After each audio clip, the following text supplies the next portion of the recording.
Hello friends, मैं Ravi sir आप सभी के लिए अपने YouTube channel RB success study में फिर से न्यू सेशन के साथ में आया हूँ आप लोगों के पास। और आज मैं फिर से साइंस का चैप्टर का समरी पढ़ाने जा रहा हूँ, और जो कि मुझे उम्मीद है कि आप लोगों को अच्छा लगेगा। और अच्छा लगे तो लाइक कीजिएगा, सब्सक्राइब कीजिएगा एंड दोस्तों के पास शेयर भी कर दीजिएगा, और साथ ही अपने बेल आइकन बटन जरूर दबा दीजिएगा ताकि हमारे जो चैनल का हर एक नोटिफिकेशन आप तक पहुँच सके। आइए हम आपका टाइम वेस्ट ज़्यादा नहीं करेंगे, हम सीधे अपने सेशन शुरू करने जा रहे हैं। आज मैं आप लोगों को बिहार टीचर एग्जाम के लिए एससीईआरटी और एनसीईआरटी का समरी लेकर के आए हैं, जो कि साइंस का चैप्टर 13 है, क्लास 7। ठीक है, चैप्टर का नाम है मिट्टी। इसमें जो हेवी इंपॉर्टेंट पॉइंट होगा ना, वही मैं आपको पढ़ाऊंगा। पहला पॉइंट है, यदि मिट्टी में बड़े कणों का अनुपात अधिक होता है, तो इसे क्या कहते हैं? बलुई मिट्टी कहते हैं। मतलब कहा जाता है जो हमारे भूमि में जो मिट्टी होती है उसकी कण अगर बड़े बड़े हों तो वो मिट्टी कौन सी मिट्टी होगी? बलुई मिट्टी होगी। एकदम समझने का सटीक तरीका। दूसरा है चिकनी मिट्टी। सूक्ष्म कण की मात्रा अधिक होती है। सूक्ष्म कण का मतलब एकदम छोटा मणि, उसे सूक्ष्म कण कहते हैं, होती है, उसे क्या कहते हैं? चिकनी मिट्टी कहते हैं। ठीक है, जो सबसे छोटा हो उसे क्या कहेंगे? चिकनी मिट्टी। जिस मिट्टी में कण बड़े बड़े होंगे वो कौन सा मिट्टी होगा? बलुई मिट्टी।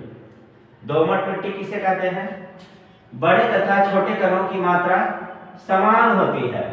जब बड़ा कण और छोटा कण, अगर इतना सा मिट्टी है तो इतना सा मिट्टी बड़ा कण का है और इतना सा मिट्टी महीन कण का है, तो वो मिट्टी कौन सा होती है? दोमट मिट्टी कहलाती है। ठीक है, फिर कहते हैं पादप। दोमट मिट्टी का प्रकार बताते हैं क्या क्या यूज होता है। पादपों को उगाने के लिए सबसे अच्छा मिट्टी क्या होता है? दोमट मिट्टी होता है। इसका दूसरा पॉइंट है, दोमट मिट्टी में जल धारण क्षमता अधिक होती है। जल धारण क्षमता का मतलब पानी को अधिक सोखती है।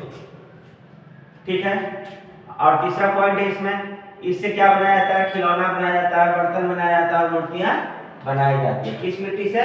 दोमट मिट्टी से इन सभी चीजों का निर्माण किया जाता है। फिर है चिकनी मिट्टी और दोमट मिट्टी। इसमें क्या उगाया जाता है? गेहूं, मक्का, धान, चना उगाया जाता है। फिर दोमट मिट्टी और बलुई मिट्टी के बारे में, इसमें क्या क्या उगाया जाता है? तो मसूर, अरहर, आलू उगाया जाता है। समझ गए? एकदम छोटा क्लास है तो उसी लैंग्वेज में हम आपको समझा रहे हैं ताकि आपको किसी प्रकार का दिक्कत नहीं हो। देखिए अपवर्तन किसे कहते हैं? एकदम सरल भाषा में आपको हम समझाएंगे। देखिए हम पढ़ाते नहीं है, पढ़ाने के लिए तो किताब बहुत सारा है, मार्केट में किलो के भाव में मिलता है, और हम सिर्फ समझाते हैं, पॉइंट समझाने का काम करते हैं। अपवर्तन किसे कहते हैं? तो पानी, हवा तथा बर्फ द्वारा मिट्टी की ऊपरी सतह हटना या बहाना। देखा जाता है आंधी के द्वारा, पानी के बहाव के द्वारा, और पर्वतों पर से जो बर्फ पिघल के निकलता है उससे क्या होता है? मिट्टी की ऊपरी सतह या तो बह जाता है, या तो दह जाता है, या तो उड़ के चला जाता है। उसे क्या कहते हैं? अपवर्तन कहते हैं। ठीक है, क्लियर? फिर नेक्स्ट पॉइंट है, चिकनी मिट्टी में जल धारण क्षमता सबसे अधिक होती है। चिकनी मिट्टी में सबसे अधिक और इसमें अधिक होती है, मतलब कि भरपूर मात्रा में पानी को सोखता है और इस क्षमता से भी ज्यादा सोख लेता है। कौन सा मिट्टी? चिकनी मिट्टी। आइए नेक्स्ट चैप्टर में चलते हैं। क्लास 7 है तो इसमें ज्यादा पॉइंट समझने का नहीं है। क्लास 8, 9, 10 में ज्यादा समझाएंगे, ज्यादा पॉइंट बनेगा। यूपीएससी के लेवल से क्लास 7 होता है, यूपीएससी लेवल से क्वेश्चन नहीं बनता है। नेक्स्ट पॉइंट में जाते हैं। जल एवं खनिज पदार्थों को पत्तियों तक ले जाने का कार्य जाइलम उत्तक करता है। पत्तियों तक मतलब जब जो वृक्ष होते हैं तो क्या लेते हैं भोजन बनाने के लिए? पृथ्वी से जल लेते हैं, खनिज लवण लेते हैं, यहाँ तक कि नाइट्रोजन गैस भी लेते हैं, और सूर्य के प्रकाश से रोशनी लेते हैं। और तो वही कहता है जल तथा खनिज पदार्थ को जड़ के द्वारा जो पत्तियों तक ले जाते हैं तो कौन सा करता है? जाइलम उत्तक करता है। जाइलम उत्तक एक उत्तक होता है पेड़ पौधे में, वो चीज को ऊपर पत्तियों तक ले जाता है।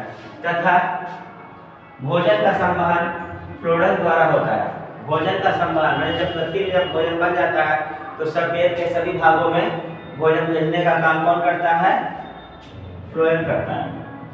फिर नेक्स्ट पॉइंट है वाष्प के रूप में पत्तियों से जल का उत्सर्जन क्या कहलाता है? वाष्पोत्सर्जन कहलाता है। जैसे जो पानी पृथ्वी से किससे गया? जाइलम ऊतक से पत्तियों तक गया, और जब उसमें क्या जाएगा? पानी जाएगा और धूप का प्रकाश पड़ेगा तो उससे क्या होगा? पानी वाष्पीकरण हो जाएगा, वाष्पोत्सर्जन हो जाएगा, उससे पानी निकल जाएगा तो उसे क्या कहलाएगा? वाष्पोत्सर्जन कहलाता है। वाष्पोत्सर्जन की दर क्या होता है? दिन में अधिक होता है, इसका तापमान अधिक होता है, इसलिए वाष्पोत्सर्जन ज्यादा होता है, और रात्रि में वाष्पोत्सर्जन कम होता है क्योंकि तापमान कम होता है। हमें नहीं लगता है कि कोई भी ऐसा पॉइंट है जो आपको समझ में नहीं आया होगा, और अगर किसी प्रकार का दिक्कत है तो हमारे कमेंट बॉक्स में आप कमेंट करके जरूर बताइएगा, और हम आपको और भी अच्छे तरीके से फिर अगर समझ में नहीं आएगा तो फिर से समझाएंगे। और हमें पूरा उम्मीद है कि आपको हमारा वीडियो पसंद आया होगा, तो हमारे वीडियो को लाइक कीजिएगा, सब्सक्राइब कीजिएगा और बेल आइकन बटन जरूर दबाइएगा। हम अपने सेशन को यहीं समाप्त करते हैं।